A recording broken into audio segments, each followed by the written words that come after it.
The Tale of Genji by Lady Murasaki Shikibu. Chapter 5. Young Violet. It was the time when Genji became subject to periodical attacks of ague. The many exorcisms and spells were performed to effect a cure, but all in vain. At length he was told by a friend that in a certain temple on the northern mountain, Mount Kurama, there dwelt a famous ascetic, and that when the epidemic had prevailed during the previous summer, many people had recovered through his exorcisms.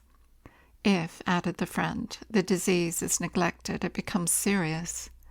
Try, therefore, this method of procuring relief at once, and before it is too late. Genji therefore sent for the hermit, but he declined to come, saying that he was too old and decrepit to leave his retreat. "What shall I do?" exclaimed Genji. "Shall I visit him privately?" Eventually, taking 4 or 5 attendants, he started off early one morning for the place, which was at no great distance on the mountain. It was the last day of March, and though the height of the season for flowers in the capital was over, yet on the mountain the cherry trees were still in blossom. They advanced on their way further and further. The haze clung to the surface like a soft sash does around the waist, and to Genji, who had scarcely ever been out of the capital, the scenery was indescribably novel. The ascetic lived in a deep cave in the rocks near the lofty summit. Genji did not, however, declare who he was, and the style of his retinue was of a very private character. Yet his nobility of manners was easily recognizable. "Welcome your visit," cried the hermit, saluting him. "Perhaps you are the one who sent for me the other day. I have long since quitted the affairs of this world, and have almost forgotten the secret of my exorcisms. I wonder why you have come here for me." So saying, he pleasingly embraced him. He was evidently a man of great holiness. He wrote out a talismanic prescription, which he gave to Genji to drink in water, while he himself proceeded to perform some mysterious rite. During the performance of this ceremony, the sun rose high in the heavens. Genji, meantime, walked out of the cave and looked round him with his attendants. The spot where they stood was very lofty, and numerous monasteries were visible, scattered here and there in the distance beneath. There was immediately beyond the winding path in which they were walking a picturesque and pretty building enclosed by hedges. Its well-arranged balconies and the gardens around it apparently betokened the good taste of its inhabitants. "Whose house may that be?" inquired Genji of his attendants. They told him it was a house in which a certain priest had been living for the last 2 years. "Ah, I know him," said Genji. "Strange indeed would it be if he were to discover that I am here in this privacy." They noticed a nun and a few more females with her walking in the garden, who were carrying fresh water for their offerings and were gathering flowers. "Ah, there are ladies walking there," cried the attendants in tones of surprise. "Surely the Reverend Father would not indulge in flirtations. Who can they be?" And some of them even descended a little distance and peered over the enclosure, where a pretty little girl was also seen amongst them. Genji now engaged in prayer until the sun sank in the heavens. His attendants, who were anxious about his disease, told him that it would be good for him to have a change from time to time. Hereupon he advanced to the back of the temple, and his gaze fell on the far-off capital in the distance, which was enveloped in haze as the dusk was setting in, over the tops of the trees around. "What a lovely landscape!" exclaimed Genji. "The people to whom such scenery is familiar are perhaps happy and contented." "Nay," said the attendants, "but were you to see the beautiful mountain ranges and the sea coast in our various provinces, the pictures would indeed be found lovely." Then some of them described to him Fujiyama, while others told him of other mountains, diverting his attention by their animated description of the beautiful bays and coasts of the western provinces. Thus, as they depicted them to him, they cheered and gladdened his mind. One of them went on to say, Among such sites, at no great distance, there is the sea coast of Akashi in the province of Harima, which is, I think, especially beautiful. I cannot indeed point out in detail its most remarkable features, but in general the blue expanse of the sea is singularly charming. Here, too, the home of the former governor of the province constitutes an object of great attraction. He has assumed the tonsure and resides there with his beautiful daughter. He is the descendant of a high personage, and was not without hope of elevation at court, but, being of an eccentric character, he was strongly averse to society. He had formerly been a Chujo of the Imperial Guard, but having resigned that office, had become governor of Harima. He was not, however, popular in that office. In this state of affairs he reflected within himself, no doubt, that his presence in the capital could not but be disagreeable. When, therefore, his term of office expired, he determined still to remain in the province. He did not, however, go to the mountainous regions of the interior, but chose the sea coast. There are in this district several places which are well situated for quiet retirement, and it would have seemed inconsistent in him had he preferred a part of the sea coast so near the gay world. Nevertheless, a retreat in the too remote interior would have been too solitary, and might have met with objections on the part of his wife and child. For this reason, it appears, that he finally selected the place which I have already alluded to for the sake of his family. When I went down there last time, I became acquainted with the history and circumstances of the family, and I found that though he may not have been well received in the capital, yet that here, having been formerly governor, he enjoys considerable popularity and respect.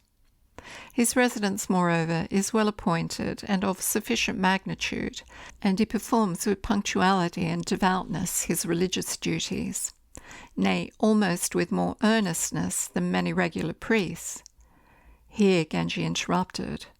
"What is his daughter like?"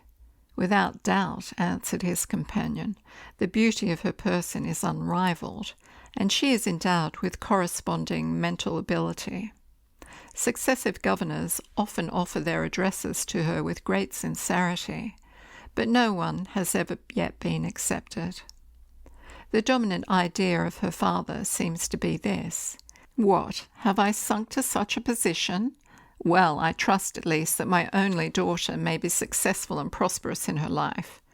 He often told her, I heard, that if she survived him, and if his fond hopes for her should not be realized, it would be better for her to cast herself into the sea."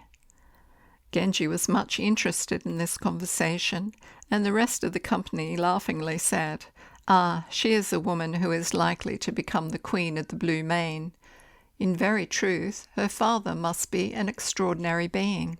The attendant who had given this account of the ex-governor and his daughter was the son of the present governor of the province. He was until lately a curando, and this year had received the title of Jujoi. His name was Yoshikiyo, and he too was a man of gay habits, which gave occasion to one of his companions to observe, "Ah, perhaps you also have been trying to disappoint the hopes of the aged father." Another said, "Well, our friend has given us a long account, but we must take it with some reserve. She must be, after all, a country maiden, and all that I can give credit to is this much, that her mother may be a woman of some sense, who takes great care of the girl. I am only afraid that if any future governor should be seized with an ardent desire to possess her, she would not long remain unattached. What possible object could it serve if she were carried to the bottom of the sea? The natives of the deep would derive no pleasure from her charms," remarked Genji, while he himself secretly desired to behold her. "Ay," thought his companions, "with his susceptible temperament, what wonder if this story touches him?" The day was far advanced, and the prince prepared to leave the mountain. The hermit, however, told him that it would be better to spend the night in the temple, and to be further prayed for. His attendants also supported this suggestion, So Genji made up his mind to stay there, saying, "Then I shall not return home till tomorrow." The days at this season were a long duration, and he felt it rather tiresome to pass a whole evening in sedate society. So, under the cover of the shades of the evening, he went out of the temple and proceeded to the pretty building enclosed by hedges. All the attendants had been dispatched home except Koremitsu, who accompanied him. They peeped at this building through the hedges. In the western antechamber of the house was placed an image of Buddha, and here an evening service was performed. A nun, raising a curtain before Buddha, offered a garland of flowers on the altar, and placing a kyo, or sutra, that is, Buddha's Bible, on her armstool, proceeded to read it. She seemed to be rather more than 40 years old. Her face was rather round, and her appearance was noble. Her hair was thrown back from her forehead and was cut short behind, which suited her very well. She was, however, pale and weak, her voice also being tremulous. 2 maiden attendants went in and out of the room waiting upon her, and a little girl ran into the room with them. She was about 10 years old or more, and wore a white silk dress, which fitted her well and which was lined with yellow. Her hair was waved like a fan, and her eyes were red from crying. "What is the matter? Have you quarrelled with the boy?" exclaimed the nun, looking at her. There was some resemblance between the features of the child and the nun, so Genji thought that she possibly might be her daughter. "Inuki has lost my sparrow, which I kept so carefully in the cage," replied the child. "That stupid boy," said one of the attendants. "He has again been the cause of this. Where can the bird be gone? And all this too after we had tamed it with so much care." She then left the room, possibly to look for the lost bird. The people who addressed her called her Shonegon, and she appeared to have been the little girl's nurse. "To you," said the nun to the girl, "the sparrow may be dearer than I may be, who am so ill. But have I not told you often that the caging of birds is a sin? Be a good girl. Come nearer." The girl advanced and stood silent before her, her face being bathed in tears. The contour of the childlike forehead and of the small and graceful head was very pleasing. Genji, as he surveyed the scene from without, thought within himself, "If she is thus fair in her childhood, what will she be when she is grown up?" One reason why Genji was so much attracted by her was that she greatly resembled a certain lady in the palace, to whom he, for a long time, had been fondly attached.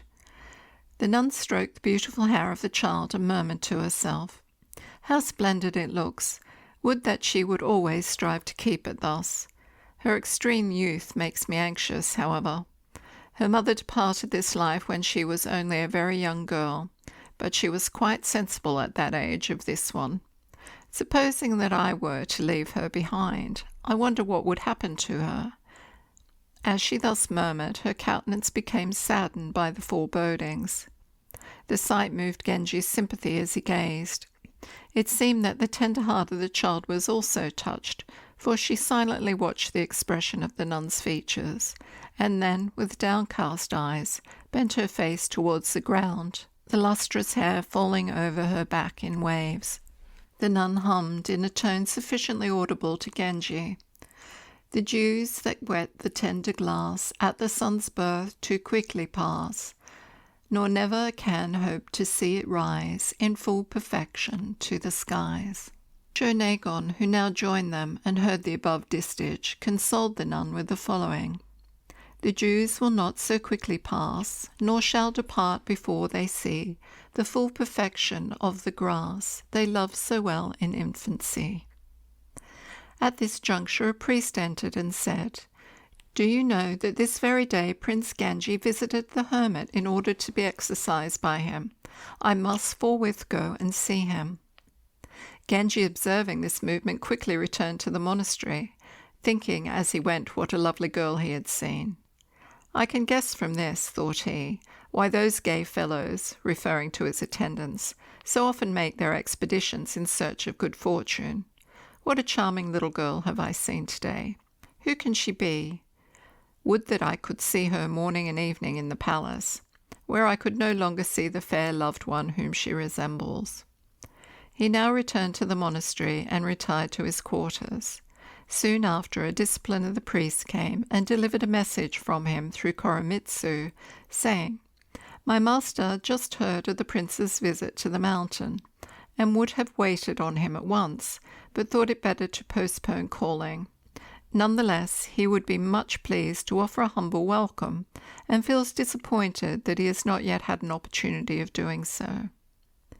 Genji said in reply, "I have been afflicted with constant attacks of ague for the last few weeks, and therefore, by the advice of my friends, I came to this mountain to be exorcised. If, however, the spells of the holy man are of no avail to me, his reputation might suffer in consequence. For that reason, I wish to keep my visit as private as possible. Nevertheless, I will come now to your master." Thereupon, the priest himself soon made his appearance, and, after briefly relating the circumstances which had occasioned his retirement to this locality, he offered to escort Genji to his house, saying, "My dwelling is but a rustic cottage, but still I should like you to see, at least, the pretty mountain streamlet which waters my garden." Genji accepted the offer, thinking as he went, "I wonder what the priest has said at home about myself to those to whom I have not yet been introduced, but it will be pleasant to see them once more." The night was moonless, the fountain lit up by torches, and many lamps also were lighted in the garden. Genji was taken to an airy room in the southern front of the building, where incense, which was burning through its sweet odours around. The priest related to him many interesting anecdotes, and also spoke eloquently of man's future destiny. Genji, as he heard him, felt some qualms of conscience, for he remembered that his own conduct was far from being irreproachable. The thought troubled him that he would never be free from the sting of these recollections through his life, and that there was a world to come too. Oh, could I but live in a retreat like this priest! As he thus thought of a retreat, he was involuntarily taken by a fancy that how happy would he be if accompanied to such a retreat by such a girl as he had seen in the evening, and with this fancy her lovely face rose up before him. Suddenly he said to the priest, "I had once a dream which made me anxious to know who was living in this house, and here today that dream has again come back to my memory." The priest laughed and said, "A strange dream. Even were you to obtain your wish, it might not gratify you. The late Lord Azechi de Nagon died long ago, and perhaps you know nothing about him. Well, his widow is my sister, and since her husband's death her health has not been satisfactory, so lately she has been living here in retirement." "Ah, yes," said Genji, venturing upon a guess, "and I heard that she bore a daughter to de Nagon." "Yes, she had a daughter, but she died about 10 years ago. After her father's death, the sole care of her fell upon the widowed mother alone. I know not how it came to pass, but she became secretly intimate with Prince Hyobu Kyo, but the prince's wife was very jealous and severe, so she had much to suffer and put up with. I saw personally the truth that care kills more than labour." "Ah, then," thought Genji, "the little one is her daughter, and no wonder that she resembles the one in the palace, because Prince Hyobu Kyo was the brother of the Princess Wisteria. How would it be if I had free control over her, and had her brought up and educated according to my own notions?" So thinking, he proceeded to say how sad it was that she died. "Did she leave any offspring?" "She gave birth to a child at her death, which was also a girl, and about this girl the grandmother is always feeling very anxious." "Then," said Genji, "let it not appear strange to you if I say this, but I should be very happy to become the guardian of this girl. Will you speak to her grandmother about it? It is true that there is one to whom my lot is linked, but I care but little for her, and indeed usually lead a solitary life. "Your offer is very kind," replied the priest, "but she is extremely young. However, every woman grows up under the protecting care of someone, and so I cannot say much about her, only it shall be mentioned to my sister." The priest said this with a grave and even a stern expression on his countenance, which caused Genji to drop the subject. He then asked the prince to excuse him, for it was the hour for vespers, and as he quitted the room to attend the service, said he would return as soon as it was finished. Genji was alone. A slight shower fell over the surrounding country, and the mountain breezes blew cool.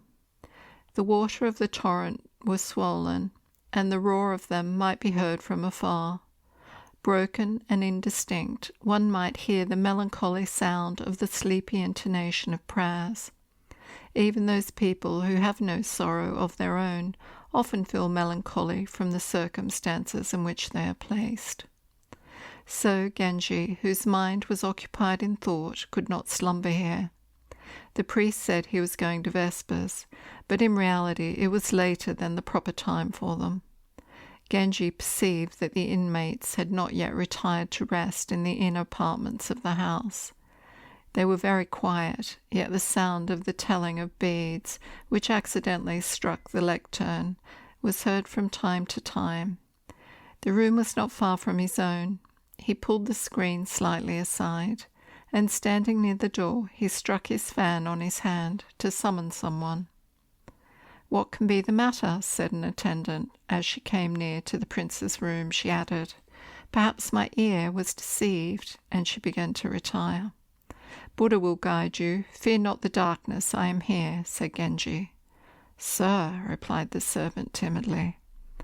"Pray do not think me presumptuous," said Genji, "but may I beg you to transmit this poetical effusion to your mistress for me? Since first that tender grass I viewed, my heart no soft repose ever feels, but gathering mist my sleeve bedews, and pity to my bosom steals. Surely you should know, sir, that there is no one here to whom such things can be presented." "Believe me, I have my own reasons for this," said Genji. "Let me beseech you to take it." So the attendant went back and presented it to the nun. "I do not see the real intent of the effusion," thought the nun. "Perhaps he thinks that she is already a woman. But," she continued wonderingly, "how could he have known about the young grass?" And she then remained silent for a while. At last, thinking it would be unbecoming to take no notice of it, she gave orally the following reply to the attendant to be given to Genji. "You say your sleeve is wet with dew. 'Tis but one night alone for you, but there's a mountain moss grows nigh, whose leaves from dew are never dry." When Genji heard this, he said, "I am not accustomed to receive an answer such as this through the mouth of a third person. Although I thank the lady for even that much, I should feel more obliged to her if she would grant me an interview and allow me to explain to her my sincere wishes." This at length obliged the nun to have an interview with the prince. He then told her that he called Buddha to witness that, though his conduct may have seemed bold, it was dictated by pure and conscientious motives. "All the circumstances of your family history are known to me," continued he. "Look upon me, I pray, as a substitute for your once loved daughter. I, too, when a mere infant, was deprived by death of my best friend, my mother, and the years and months which then rolled by were fraught with trouble to me.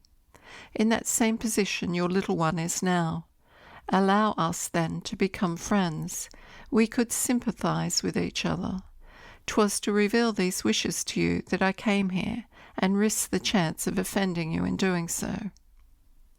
"Believe me, I am well disposed at your offer," said the nun, "but you may have been incorrectly informed. It is true that there is a little girl dependent upon myself, but she is but a child.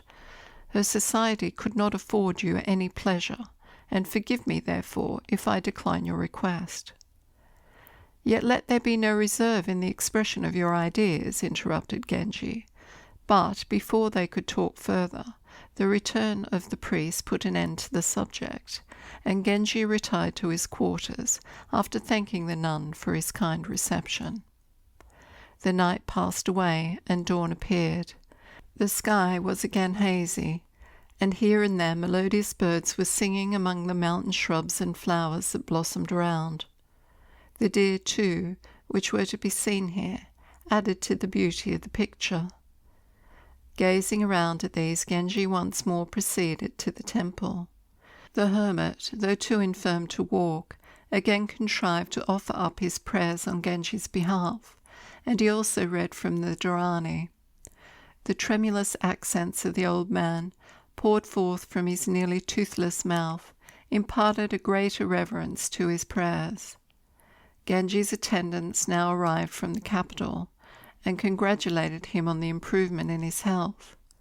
A messenger was dispatched from the imperial palace for the same purpose.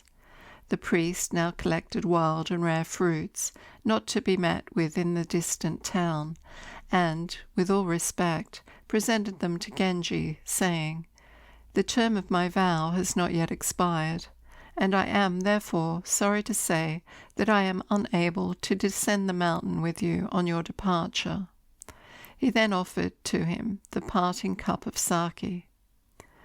"This mountain, with its waters, fill me with admiration," said Genji, "and I regret that the anxiety of my father the Emperor obliges me to quit the charming scene.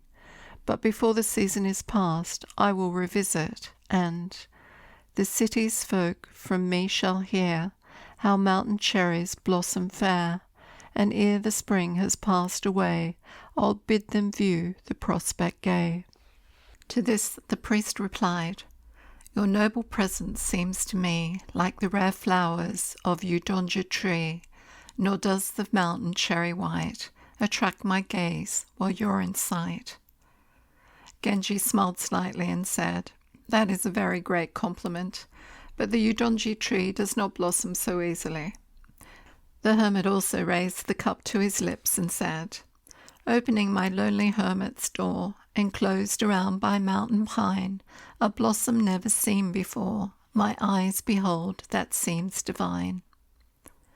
And he presented to him his toko, a small ecclesiastical wand. On seeing this, the priest also made him the following presents: a rosary of konjoji, a kind of precious stone, which the sage Prince Shotoku obtained from Korea, enclosed in the original case in which it had been sent from that country; some medicine of rare virtue in a small emerald jar, and several other objects, with a spray of wistaria and a branch of cherry blossoms.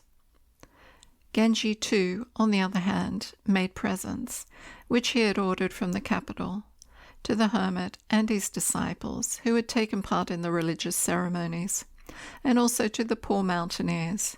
He also sent the following to the nun by the priest's page: "In yestereve's uncertain light, a flower I saw so young and bright, but like a morning mist, now pain impels me yet to see again." A reply from the nun was speedily brought to him, which ran thus: "You say you feel, perhaps 'tis true, a pang to leave these mountain bowers, for sweet the blossoms, sweet the view, to strangers' eyes of mountain flowers." While this was being presented to him in his carriage, a few more people came, as if accidentally, to wait upon him on his journey. Among them was Tono Chujo and his brother Ben, who said, "We are always pleased to follow you. It was unkind of you to leave us behind." Just as the party were on the point of starting, some of them observed that it was a pity to leave so lovely a spot without resting a while among the flowers. This was immediately agreed to, and they took their seats on a moss-grown rock, a short distance from which a little streamlet descended in a murmuring cascade. There they began to drink sake, and Tono Chujo, taking his flute, evoked from it a rich and melodious strain, while Ben, tapping his fan in concert, sang the Temple of Toyora, while the prince, as he leaned against a rock, presented a picturesque appearance, though he was pale and thin. Among the attendants was one who blew on a long flute, called hichiriki, and another on a show flute. The priest brought a koto, and begged Genji to perform upon it, saying, "If we are to have music at all, let us have a harmonious concert."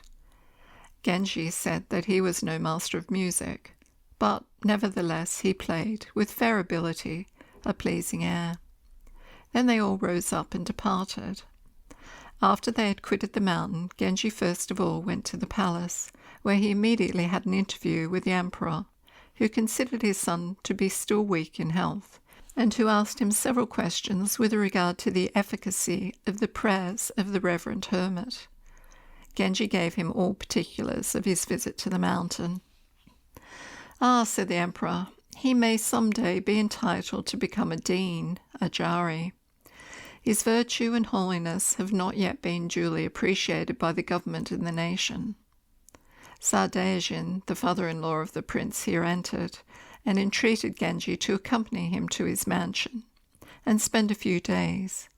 Genji did not feel very anxious to accept this invitation, but was persuaded to do so. Sadaijin conveyed him in his own carriage, and gave up to him the seat of honour. They arrived, but, as usual, his bride did not appear, and only presented herself at last at the earnest request of her father. She was one of those model princesses whom one may see in a picture, very formal and very sedate, and it was very difficult to draw her into conversation. She was very uninteresting to Genji. He thought that it would only lead to a very unpleasant state of affairs, as years grew on, if they were to be as cool and reserved to each other as they had been hitherto.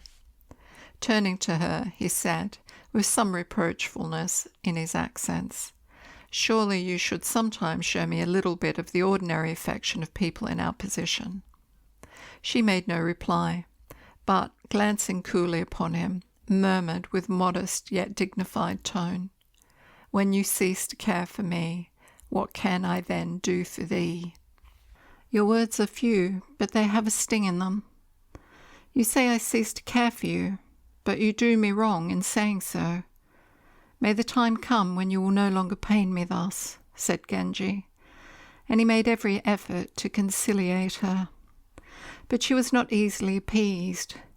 He was unsuccessful in his effort, and presently they retired to their apartment, where he soon relapsed into sleepy indifference. His thoughts began to wander back into other regions, and hopes of the future growth and charms of the young mountain violet again occupied his mind. "Oh, how difficult it is to secure a prize," thought he. "How can I do so? Her father, Prince Hyobu Kyo, is a man of rank and affable, but he is not of prepossessing appearance. Why does his daughter resemble so much in her personal attractions the lovely one in the chamber of Wistaria? Is it that the mother of her father and of Wistaria is the same person? How charming is the resemblance between them! How can I make her mine?" Some days afterwards he sent a letter to the mountain home, and also a communication, perhaps with some hint in it, to the priest. In his letter to the nun, he said that her indifference made it desirable to refrain from urging his wishes, but, nevertheless, that he should be deeply gratified if she would think more favourably of the idea which was now so deeply rooted in his mind. Inside the letter he enclosed a small folded slip of paper on which was written, "The mountain flower I left behind I strive but vainly to forget. Those lovely traits still rise to mind and fill my heart with sad regret." This ludicrous effusion caused the nun to be partly amused and partly vexed. She wrote in answer as follows: "When you came into our neighbourhood, your visit was very pleasing to us, and your special message does us honour. I am, however, at a loss to express myself with regard to the little one. As yet she cannot even manage the nanawazu." Enclosed in the note were the following lines, in which she hinted as to her doubts of the steadfastness of Genji's character. Your heart admires the lowly flower that dwells within our mountain bower. Not long, alas, that flower may last, torn by the mountain's angry blast." The tenor of the priest's answer was much the same, and it caused Genji some vexation. About this time the Lady Wistaria, in consequence of an attack of illness, had retired from the palace to her private residence, and Genji, while sympathizing with the anxiety of the emperor about her, longed greatly for an opportunity of seeing her, ill though she was. Hence, at this time he went nowhere, but kept himself in his mansion at Nijo, and became thoughtful and preoccupied. At length he endeavoured to cajole Omiyobu, Wistaria's attendant, into arranging an opportunity for him to see her. On Wistaria's part, there was strong doubts as to the propriety of complying with his request, but at last the earnestness of the prince overcame her scruples, and Omiyobu managed eventually to bring about a meeting between them. Genji gave vent to his feelings to the princess as follows: "Though now we meet and not again, we ever may meet, I seem, as though to die I were full fain, lost in this blissful dream." Then the princess replied to him full of sadness: "We might dream on but fear the name the envious world to us may give, forgetful of the darkened fame that lives when we no longer live." For some time after this meeting had taken place, Genji found himself too timid to appear at his father's palace, and remained in his mansion. The princess, too, experienced a strong feeling of remorse. She had, moreover, a cause of anxiety special in its nature, and peculiar to herself as a woman, for which she alone felt some uneasiness of conscience. 3 months of the summer had passed away, and her secret began to betray itself externally. The emperor was naturally anxious about the health of his favourite, and kind inquiries were sent from time to time to her. But the kinder he was to her, the more conscience-stricken she felt. Genji at this time was often visited by strange dreams. When he consulted a diviner about them, he was told that something remarkable and extraordinary might happen to him, and that it behoved him to be cautious and prudent. Here is a pretty source of embarrassment, thought Genji.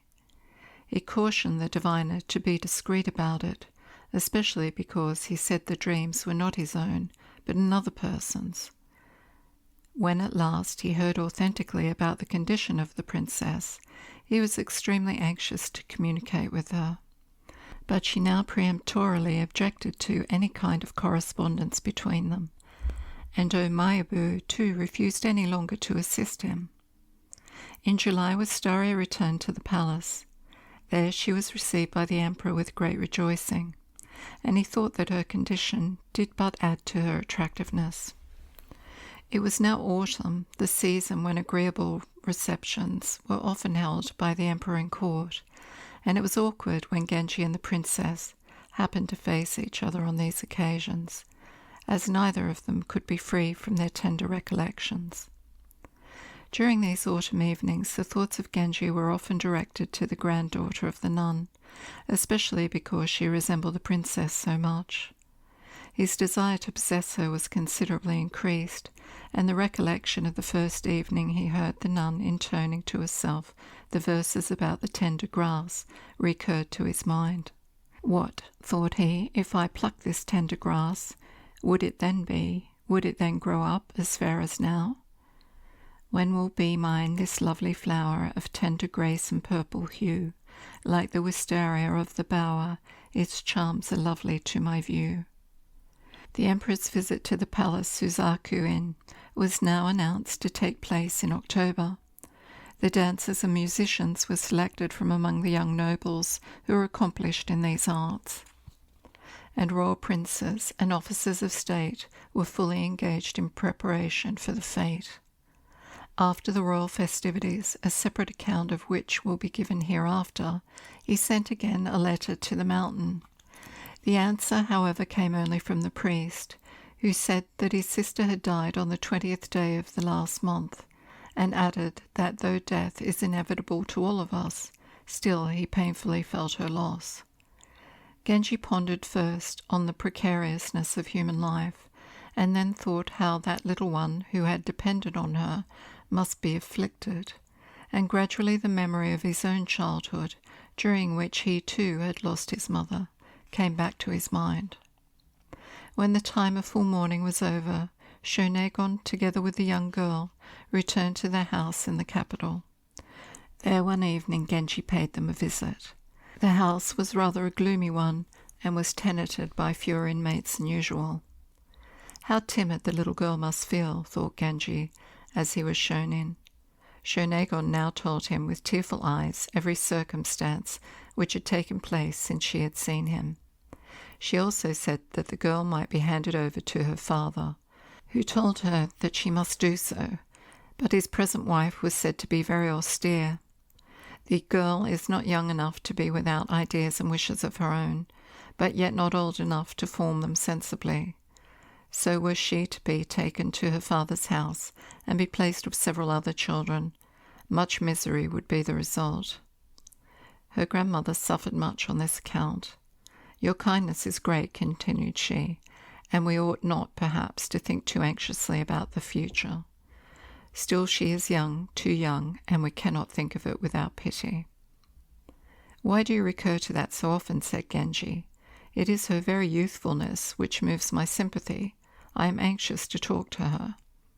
Say can the wave that rolls to land return to ocean's heaving breast, nor greet the weed upon the strand with one wild kiss so softly pressed. How sweet it would be!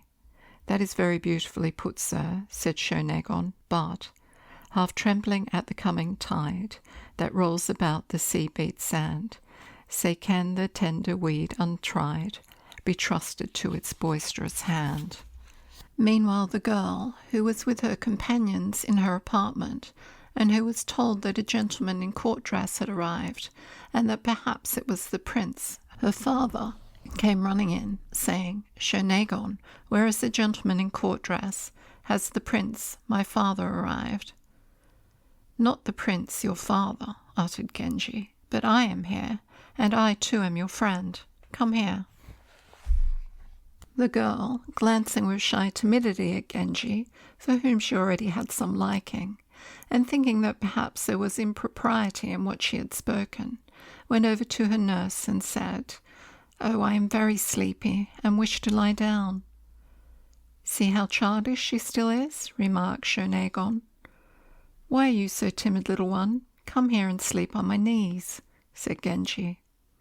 Go, my child, as you are asked, observed Shonegon, and she pushed her towards Genji.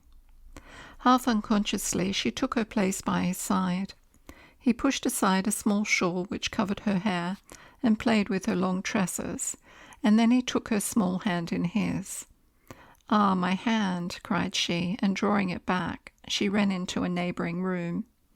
Genji followed her and tried to coax her out of her shyness, telling her that he was one of her best friends, and that she was not to be so timid. By this time darkness had succeeded to the beautiful evening, and hail began to fall. Close the casement, it is too fearful. I will watch over you this evening, said Genji, as he led the girl away, to the great surprise of Shonegon and others who wondered at his ease in doing this. By and by she became sleepy, and Genji, as skilfully as any nurse could, removed all her outer clothing and placed her on the couch to sleep, telling her as he sat beside her, Some day you must come with me to some beautiful palace, and there you shall have as many pictures and playthings as you like. Many other similar remarks he added to arrest her attention and to please her. Her fears gradually subsided, and as she kept looking on the handsome face of Genji and taking notice of his kindness, she did not fall asleep for some time. When the night was advanced and the hailstorm had passed away, Genji at last took his departure. The temperature now suddenly changed, and the hail was lying white upon the grass. Can it be, thought he, that I am leaving this place as a lover? At that moment he remembered that the house of a maiden with whom he had been an acquaintance was on his road home. When he came near to it, he ordered one of his attendants to knock at the door. No one, however, came forth. Thereupon Genji turned to another, who had a remarkably good voice, and ordered him to sing the following lines. Though wandering in the morning grey, this gate is one I cannot pass. A tender memory bids me stay, to see once more a pretty lass. This was repeated twice, when presently a man came to the door and sang in reply as follows. If you cannot pass the gate, welcome all to stop and wait. Naught prevents you, do not fear, for the gate stands always here. And then went in, slamming the door in their faces, and appearing no more. Genji, therefore disappointed, proceeded on his way home. On the morrow he took up his pen to write a letter to Violet, but finding that he had nothing in particular to say, he laid it aside, and instead of a letter, several beautiful pictures were sent for her. From this time, Koremitsu was sent there very often, partly to do them service, and partly to watch over their movements. At last, the time when the girl's father was to take her home approached within a night, and Shonagon was busily occupied in sewing a dress for the girl, and was thus consequently unable to take much notice of Koremitsu when he arrived. Noting these preparatory arrangements, Koremitsu at once hastened to inform Genji about them. He happened to be this evening at the mansion of Sadaijin, but Lady Aioi was not, as was often the case, with him, and he was amusing himself there with thumping a wagon as he sang a Hitachi song. Koremitsu presented himself before him, and gave him the latest information on what was going on. Genji, when he had listened to Koremitsu, thought, "This will never do, I must not lose her in this way." But the difficulty is indeed perplexing. If, on the one hand, she goes to her father, it will not become me to ask him for her. If, on the other hand, I carry her off, people may say that I stole her. However, upon consideration, this latter plan, if I can manage to shut people's mouths beforehand, will be much better than that I should demand her from her father. So, turning to Koremitsu, he said, I must go there. See that the carriage is ready at whatever hour I may appoint. Let 2 or 3 attendants be in readiness. Koremitsu, having received these orders, retired. Long before dawn broke, Genji prepared to leave the mansion. Lady Aioi, as usual, was a little out of temper, but Genji told her that he had some particular arrangements to make at his mansion at Nijo, but that he would soon return to her. He soon started, Koremitsu alone following him on horseback. On their arrival, Koremitsu proceeded to a small private entrance and announced himself. Shonagon recognized his voice and came out, and upon this he informed her that the prince had come. She, presuming that he did so only because he happened to pass by them, said, "What, at this late hour?" As they spoke, Genji came up and said, "I hear that the little one is to go to the prince, her father, and I wish to say a few words to her before she goes. She is asleep. Really, I am afraid she cannot talk with you at this hour. Besides, what is the use?" replied Shonagon with a smile. Genji, however, pressed his way into the house, saying, "Perhaps the girl is not awake yet, but I will awake her." And, as the people could not prevent his doing so, he proceeded to the room where she was unconsciously sleeping on a couch. He shook her gently. She stared up, thinking it was her father who had come. Genji pushed the hair back from her face, as he said to her, "I am come from your father." But this she knew to be false, and was alarmed. "Don't be frightened," said Genji. "There is nothing in me to alarm you." And in spite of Shonagon's request not to disturb her, he lifted her from the couch, abruptly saying that he could not allow her to go elsewhere, and that he had made up his mind that he himself would be her guardian. He also said she should go with him, and that some of them should go with her. Shonagon was thunderstruck. "We are expecting her father tomorrow, and what are we to say to him?" she added. "Surely you can find some better opportunity to manage matters than this." "All right, you can come afterward. "We will go first," retorted Genji, as he ordered his carriage to drive up. Shonegon was perplexed, and Violet also cried, thinking how strange all this was. At last Shonegon saw it was no use to resist, and so, having hurriedly changed her own dress for a better one, and taking with her the pretty dress of Violet which she had been making in the evening, got into the carriage, where Genji had already placed the little one. It was no great distance to Nijo, and they arrived there before dawn. The carriage was driven up to the western wing of the mansion. To Shonegon the whole affair seemed like a dream. "What am I to do?" she said to Genji, who teasingly answered, "What you choose. You may go if you like. So long as this darling is here, I am content." Genji lifted the girl out and carried her into the house. That part of the mansion in which they now were had not been inhabited, and the furniture was scanty and inappropriate. So calling Koremitsu, the prince ordered him to see that proper furniture was brought. The beds were therefore taken from the eastern wing, where he himself lived. Day broke, and Shonegon surveyed with admiration all the magnificence with which she was surrounded. Both the exterior of the building and its internal arrangements left nothing to be desired. Going to the casement, she saw the gravelled walks flashing brightly in the sun. "Ah," thought she, "where am I amidst all this splendour? This is too grand for me." Bath water for their ablutions and rice soup were now brought into the apartment, and Genji afterward made his appearance. "What, no attendants? No one to play with the girl? I will send some." And he then ordered some young persons from the eastern wing of the mansion. 4 accordingly came. Violet was still fast asleep in her nightdress, and now Genji gently shook and woke her. "Do not be frightened any more," he said quietly to her. "A good girl would not be so, but would know that it is best to be obedient." She became more and more pleasing to him, and he tried to please her by presenting to her a variety of pretty pictures and playthings, and by consulting her wishes in whatever she desired. She was still wearing the dress of mourning, of sombre colour and of soft material, and it was only now at last that she began to smile a little, and this filled Genji with delight. He now had to return to the eastern wing, and Violet, for the first time, went to the casement and looked out on the scenery around. The trees covered with foliage, a small lake, and the plantations round about expanded before her as in a picture. Here and there young people were going in and out. "Ah, what a pretty place!" she exclaimed, charmed as she gazed about. Then, turning again into the apartment, she saw beautiful pictures painted on the screens and walls, which could not but please her.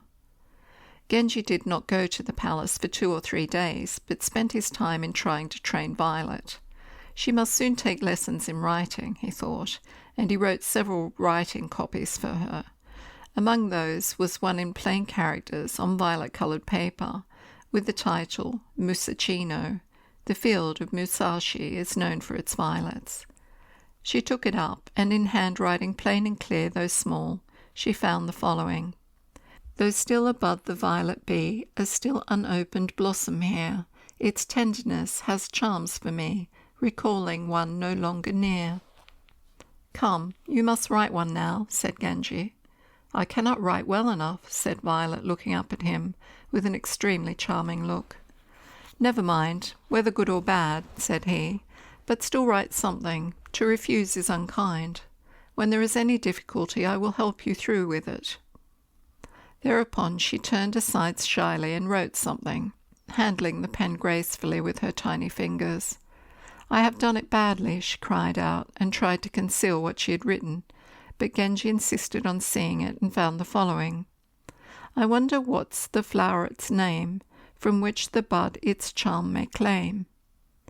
This was, of course, written in a childish hand, but the writing was large and plain, giving promise of future excellence. How like her grandmother's it is, thought Genji. Were she to take lessons from a good professor, she might become a master of the art. He ordered for her a beautiful doll's house, and played with her different innocent and amusing games.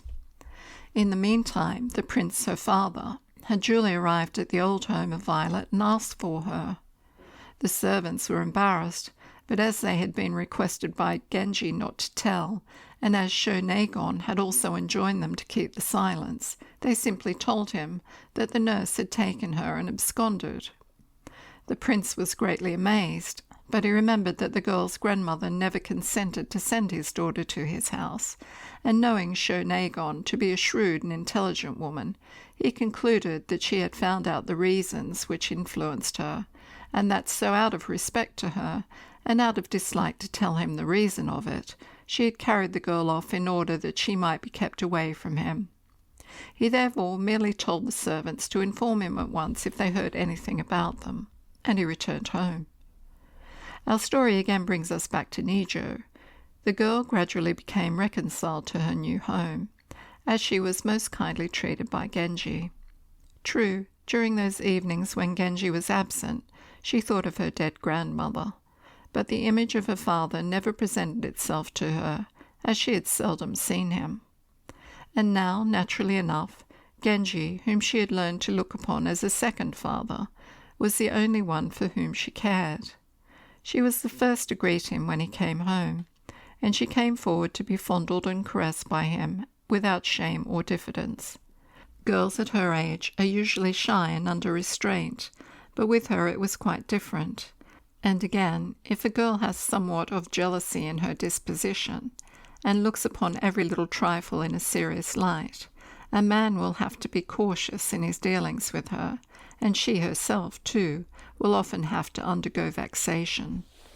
Thus many disagreeable and unexpected incidents might often result. In the case of Violet, however, things were very different, and she was very amiable and invariably pleasant.